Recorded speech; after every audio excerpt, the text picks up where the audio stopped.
यही होता है इंस्टाग्राम के प्यार का हश्र। पहले इंस्टाग्राम पर दोस्ती हुई, फिर कोर्ट मैरिज हुआ, फिर निकाह, इसके बाद प्रेमिका को छोड़कर प्रेमी फरार। दरअसल मामला कुछ ऐसा है कि इंस्टाग्राम से दोस्ती के बाद एक विवाहित ने कोर्ट मैरिज किया, फिर उसका निकाह हुआ। मोहम्मद हारून नाम के युवक ने कोर्ट मैरिज के बाद विवाहिता से निकाह किया। मुंबई से उसे लेकर यहाँ पर अपने घर आया।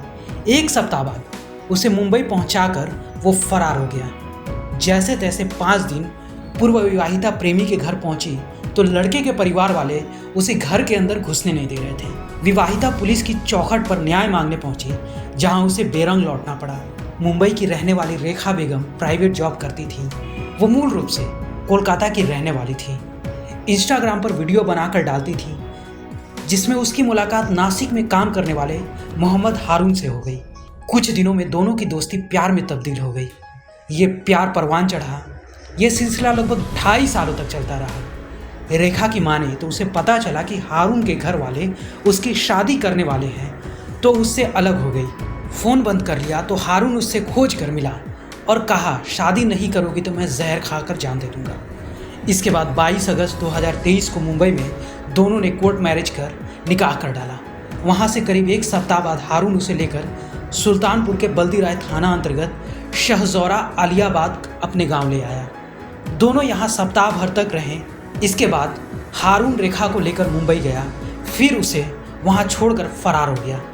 रेखा ने प्रेमी हारून को काफ़ी तलाश की, जो वहाँ नहीं मिला, तो करीब 5 दिन पूर्व सुल्तानपुर स्थित उसने पैतृक गांव पहुँची।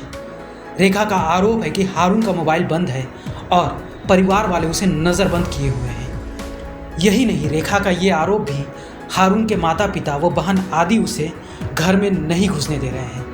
उनका कहना है कि दहेज लेकर आओ तब घर में जगह मिलेगी। रेखा ने बताया कि यहाँ हमें बाहर सड़क पर ही रहना पड़ा।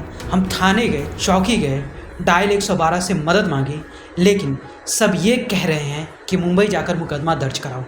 शादी जब मैंने नहीं किया था, जब मैं उसकी बातों पर राज़ी नहीं थी, तब मुझसे उसने वादा किया था क्या मैं तुम्हारा साथ कभी नहीं छोड़ूंगा, क्या क्या बहुत सारे वादे किए थे। इतने वादे कि शायद कोई करता हो।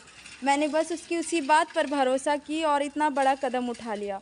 और जब बारी उसकी निभाने की है तो वो मुकर के अपनी फैमिली की बातें सुनकर कहाँ जाके छुप के बैठ गया है। टाइम पे कभी कभी व्हाट्सएप भी खोल रहा है और फिर मैं मैसेज करूँ, मेरा मैसेज उसके पास पहुंचता है पर वो देखता नहीं।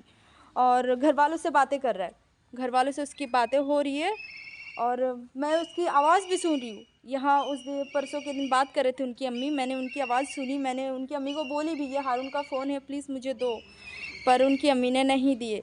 उन लोग फ़ोन आते ही दरवाजे के अंदर चले जाते हैं और अंदर जाकर बात करते हैं। और